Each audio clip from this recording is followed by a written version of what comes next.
Hi, and welcome to Enchantment of Eternity's review for Better Call Saul Season 1. So this is my overall review for Season 1 in its entirety. I have already done individual episode reviews, which can be found on my channel. So in this video, I'm going to talk more about Season 1 as a whole, so I'm going to have to give a big spoiler warning for Season 1 of Better Call Saul, as I talk about specific events that happened throughout Season 1. So if you haven't seen the entire Season 1 of Better Call Saul, you might not want to watch this video until such a time as you have. So, when I first heard they were making a Better Call Saul spin-off of Breaking Bad, I was really excited.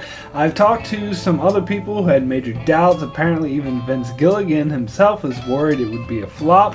I myself never doubted this show would be good because I trusted Vince Gilligan as an artist and knew that he would be able to make it work. Some people had doubts that Saul Goodman would not be an adequate leading man, since he seemed more like a two-dimensional side character on Breaking Bad, but I had full confidence in the creative team behind Breaking Bad's abilities to fully flesh out any character.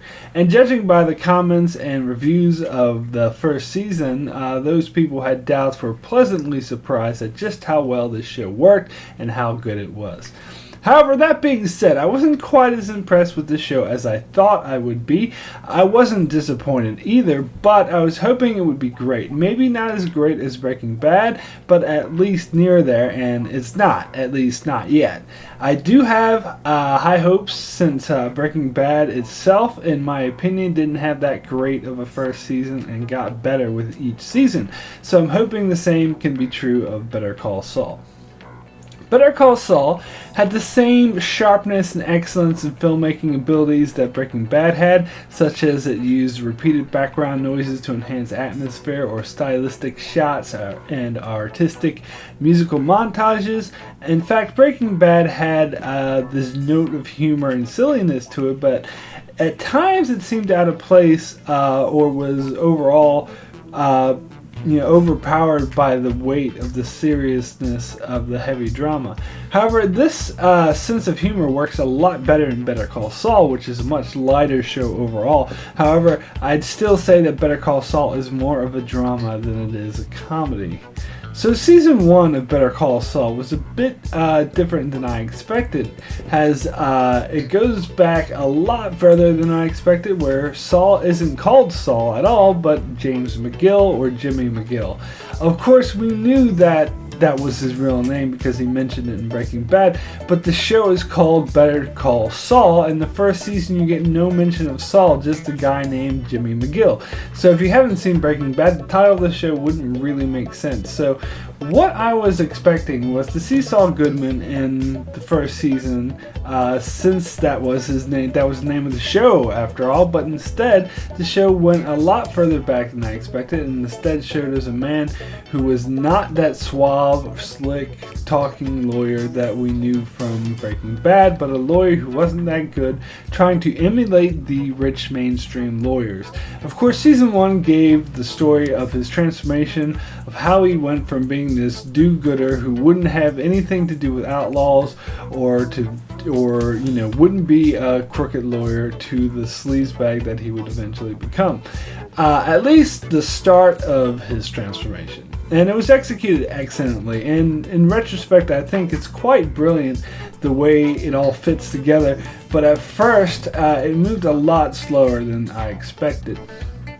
However, I still think there's a bit of disconnect between the first 3 episodes and the rest of the season, as the rest of the season did go in a more different direction than I had expected, and for the most part it wasn't as good. In the first 3 episodes, Saul was kind of like a suave, slick lawyer we knew, just not as good.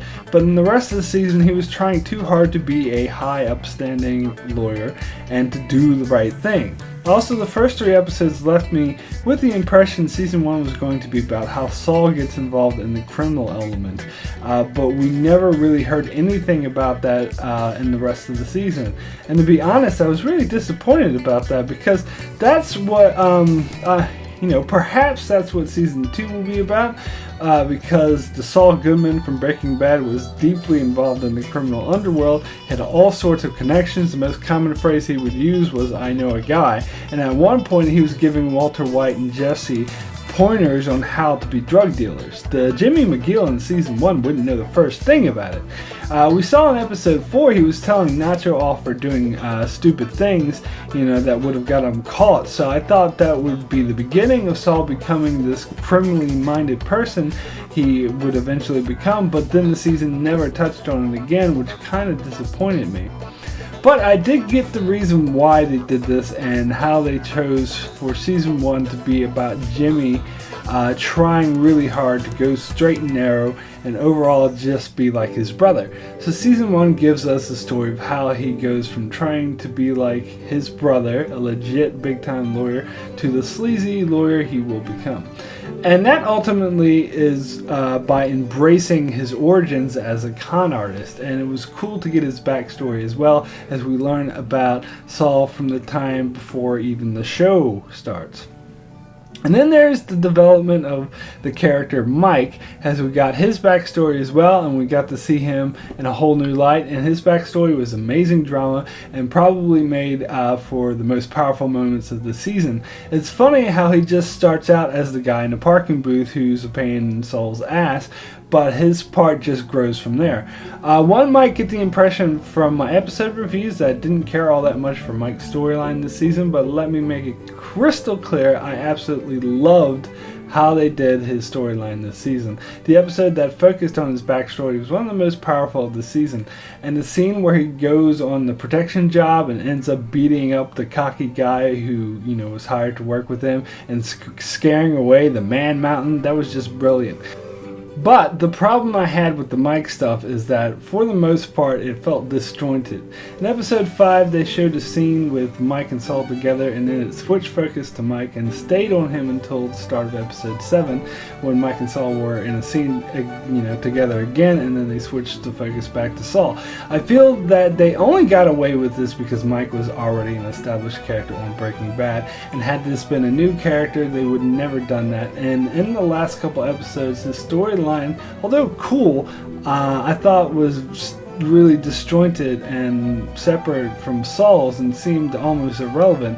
So to me, that was just a clunky way of telling a story. Hopefully they will tie them together in season 2. However, I feel they should have been tied together in this season. However, the character relationship that was most crucial to season 1 was the relationship with Jimmy and his brother Chuck. It was really interesting.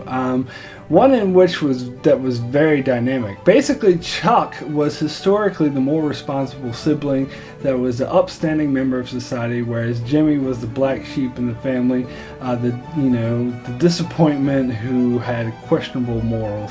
Until Jimmy got into some serious legal trouble, so Chuck had to bail him out. In return, Jimmy felt indebted to Chuck and promised to turn his life around. Flash forward 2 years later, during the time of the show, Chuck is inflicted with a condition where he can't leave the house or use electricity, and therefore is dependent on Jimmy, who goes out of his way to provide for him. In addition, Jimmy and his career path basically emulates Chuck, trying to be just like him. So it's an interesting power balance between the two, as Jimmy was dependent on Chuck before, where now Chuck is dependent on Jimmy. And of course everything comes crashing down when Jimmy learns it was Chuck who was hindering him all this time, because Chuck still looks at him as a con artist. The really great thing about season 1 was that you learn more about the overall story in each episode that makes you look at everything in a totally new light. It makes you want to go back and rewatch it, as you'd have a whole new perspective on everything once you know what you know. You slowly learn more about Jimmy's background as a con artist and how his brother bailed him out and the shabby way he became a lawyer. You learn about the origins of his relationship with Kim and with Hamlin, and it puts a whole new spin on things. Not to mention, when you learn everything Jimmy blames Hamlin for is actually his brother's fault, as Hamlin is just listening to him.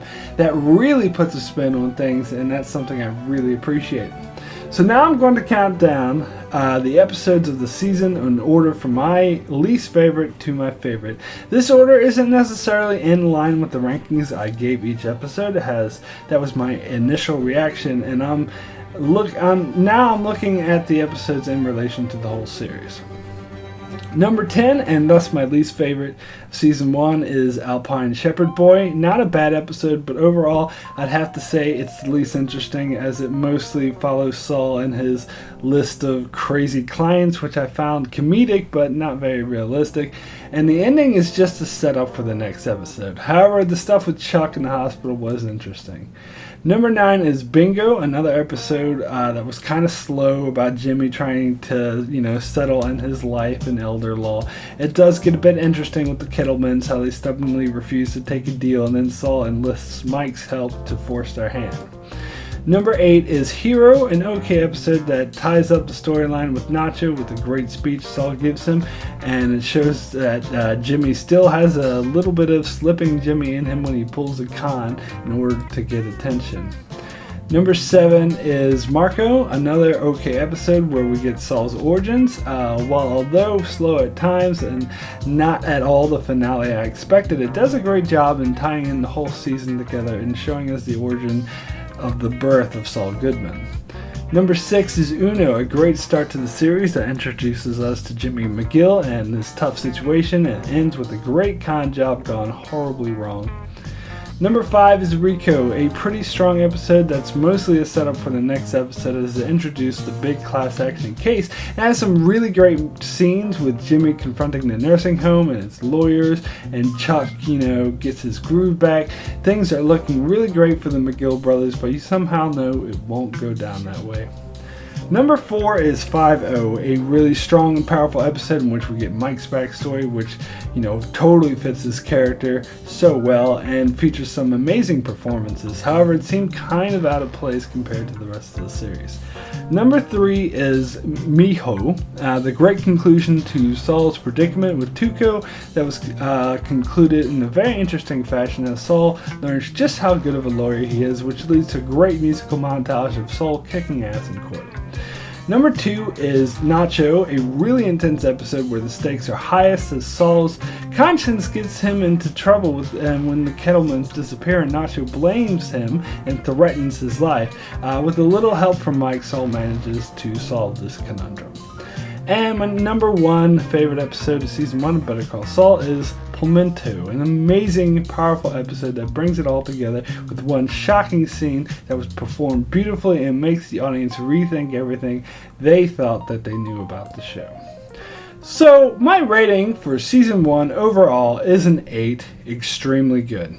As I said, I feel it switches focus in the midpoint of the season, and the pace can meander a bit with scenes that seem to distract from the main focus, but overall it tells several great character stories that explore these characters in great ways, making them all dynamic and interesting, with some excellent drama, while at the same time keeping things light and giving us a few laughs along the way.